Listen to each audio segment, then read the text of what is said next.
오늘 국민의힘이 가상자산 대책 마련을 위한 가상자산 특별위원회를 꾸렸습니다. 가상자산 문제에 야당도 본격적으로 목소리를 내기 시작했는데요. 지금부터 가상자산 특위 간사를 맡은 분 만나보겠습니다. 한국금융연구원장 출신의 윤창현 국민의힘 의원입니다. 의원님 안녕하세요. 예, 안녕하십니까. 네, 오늘 국민의힘에서 가상자산 특별위원회를 만들고 첫 회의를 열었다고 들었습니다. 예. 어떤 논의들이 주로 오늘은 진행이 됐습니까? 예, 우선 첫 회의니까 좀 이제 여러분들께서 스스로 그동안 느꼈던 것들도 말씀 많이 해주셨고요. 네. 시장 상황에 대한 점검이라든가 역할이라든가 거래소 문제 이런 문제도 얘기했고. 네. 또 좀 아쉽긴 하지만 이 어두운 면도 좀 많더라고요.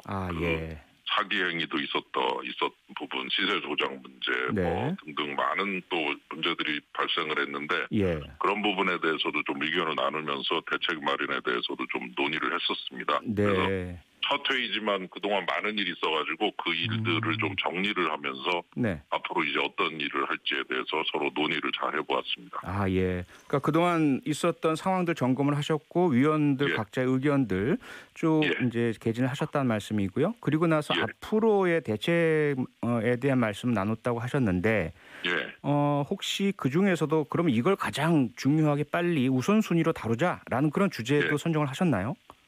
예, 우선 9월 24일까지 이제 그 거래소들에 대해서 이제 그 실명 확인 계좌를 발급받은 거래소 중심으로 이제 사실상 인허가 신고라고는 하지만 네네. 인허가가 진행되는데 아마 거의 200여 개가 넘는 거래소 중에 그 인허가를 제대로 받을 수 있는 정확히 하면 신고가 접수돼서 인허가를 받을 거래소가 몇 개 안 될 거다라는 얘기가 있습니다. 그렇죠. 그래서 혹시라도 이제 그 과정에서 문을 닫게 되는 거래소가 생기는데 그 과정에서 우리 선의의 피해자들이 생기면 안 되니까 예. 그런 거 피해 부분의 가능성에 대해서 미리 좀 논의를 해서 네. 최대한 피해를 줄이는 방법으로 가야 되지 않느냐. 그래서 9월 24일까지 특검법상의 거래소 인허가 문제를 기본으로 해서 1단계를 많이 좀 다루도록 하고 그리고 네네. 이제 그 이후에 2단계로 이제 또 문제를 다루는 이런 단계별 조치가 필요하다라는 면이고요. 네. 지금 말씀드린 대로 이제 거래소가 좀 많은데 그 중에서 좀 이제 작은 중소형 거래소들이 지금 문을 닫을 가능성도 생겨서 예. 그 부분이 제일 좀 걱정이 많이 되고 네. 그것을 좀 중점적으로 다뤄야 될 것 같습니다. 네. 선의의 피해자를 막는데 가장 중점적으로 우선적으로 하시겠다 이렇게 말씀을 주셨고요. 예. 아시겠지만 최근 정부에서도 가상자산 거래 관리 방안을 발표했지 않습니까? 맞습니다. 네. 예. 금융위원회를 주무부처로 일단 지정을 했고요. 예. 이런 정부의 방안과 어떤 방향성 어떻게 보고 계십니까?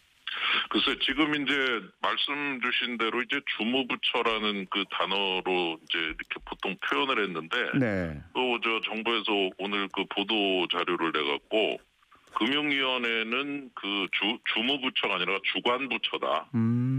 네, 사업자 예. 관리 감독이나 제도 개선은 금융위가 하고 네. 블록체인 기술 발전이나 산업 육성은 과기정통부가 주관이다. 네. 그러므로 이 문제는 국무조정실이 운영하는 가상자산 관계부처 차관회의에서 대응하고 있다. 그렇게 되니까 우리가 보통 세미나 같은 거 할 때 왜 주체가 A인데 네. 주관은 B다 이런 거 있지 않습니까? 그렇죠. 예. 예, 주체는 이제 책임까지 포함한 개념이고 주관은 단순하게 업무만 한다는 의미인데 네. 지금 이 정부의 이걸 쓰는 용어를 보면 주관이다라고 자꾸 강조를 하고 있어요. 아하, 예. 예, 그래서 제가 주무부처는 없고 주관부처만 있다. 관계부처만 있고 네. 주무부처가 없다. 그래서 주무라는 단어가 주는 무거운 책임의 문제가 조금 부담스러운지 자꾸 거리두기를 하면서 네. 우리는 주무부처가 아니라 주관부처입니다. 이런 보도 자료를 내고 그동안의 문제를 해결하는 그런 과정에서도 이 문제를 좀 제대로 잘 언급을 안 해주고 이래서 참 이 정부가 네. 그렇게 그냥 새거 나오면은 규제하고 싶어서 그렇게 안달할 때도 있는데 네. 이 문제에 관해서는 전부 거리두기만 하고요. 네네. 내가 좀 딱 나서서 좀 책임지겠다 이런 자세로 임하지 않아서 예. 상당히 좀 걱정이 많이 됩니다. 예. 위원님 말씀처럼 사실 일반적으로 어떤 업무에 대해서는 각 부처가 우리가 할래라고 다투는 게 통상의 모습인데요.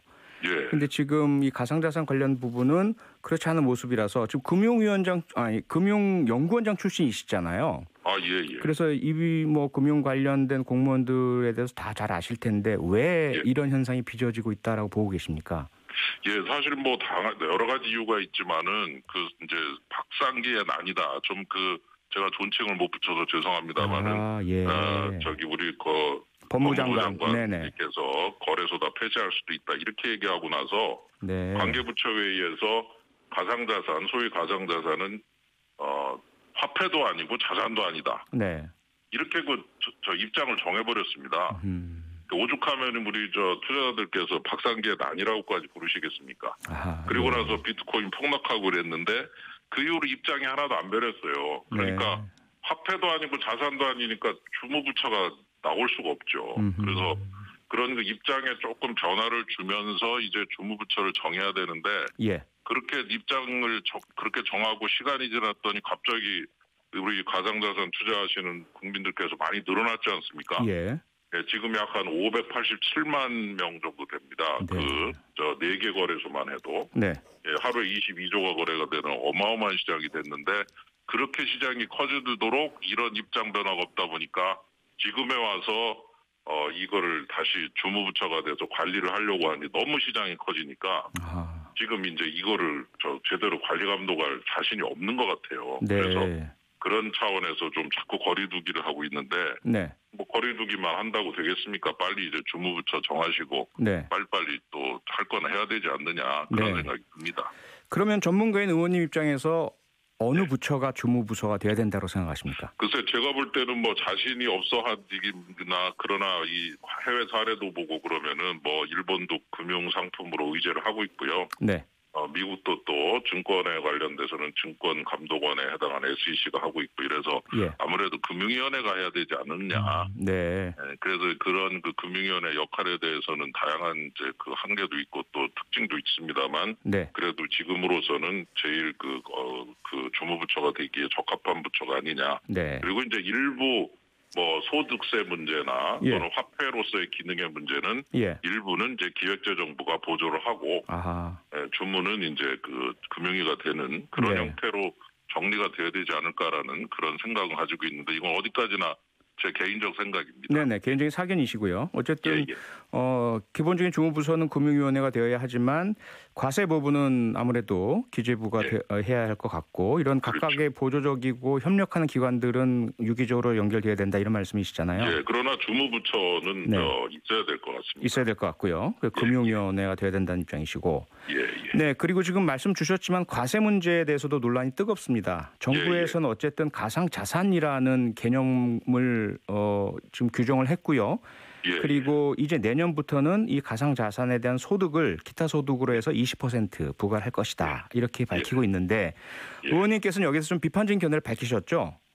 예, 그렇습니다. 네. 이게 국민들께 세금을 내도록 하려면 먼저 시장도 정비하고 투자자 보호제도도 다 정리하고 그리고 시세 조정, 미공개 정보 이용 이런 거 하나도 없어야 되고 있더라도 또 벌을 줄 수 있는 그런 다양한 법적인 그런 제도적 장치를 마련해야 되는데 지금 이게 전혀 안 되고 있어요. 그리고 지금 이 시장에서 발생하는 이 사기행위라든가 잘못된 행위들이 너무 많아가지고 지금 정확하게 집계가 다 되지는 않았지만 경찰 추산에 의하면 약 6조 가까운 5조 9천억 정도 피해가 발생했다고 알려져 있는데 숨어 있는 것까지 합치면 더 될 것 같습니다.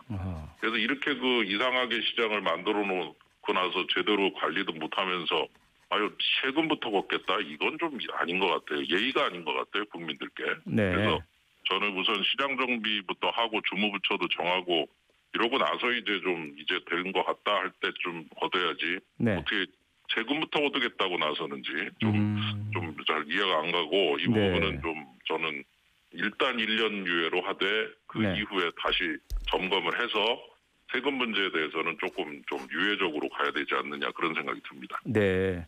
일단 의원님도 금융 전문가시니까 정부에서 말하는 얘기가 무슨 말인지는 아실 것 같은데요. 소득이 있는 곳에 세금이 있어야 한다. 조세 원칙.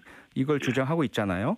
그런데 이제 의원님께서는 지금 현재 시장이 제대로 정비도 안 돼 있고 여러 난맥상이 얽혀 있기 때문에 세금부터 부과한다는 건 예의가 아니다 이렇게 말씀 주셨는데 1년 유예면 충분합니까? 그동안 다 정비가 되고 가능할 것 같습니까? 충분하다는 뜻은 아니고요. 네.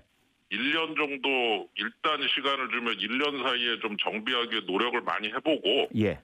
그리고 그걸 점검을 해보고 다시 평가해보자는 의미로 1년이지 아하. 1년이면 다 된다는 확신을 가지고 제가 그 1년을 그렇게 유예하자고 얘기한 건 아니고요. 네. 그래서 그 소득이라는 것이 좀 제대로 된 소득이 발생해야 되는데 개미 투자자들은 막 손해를 보고 네.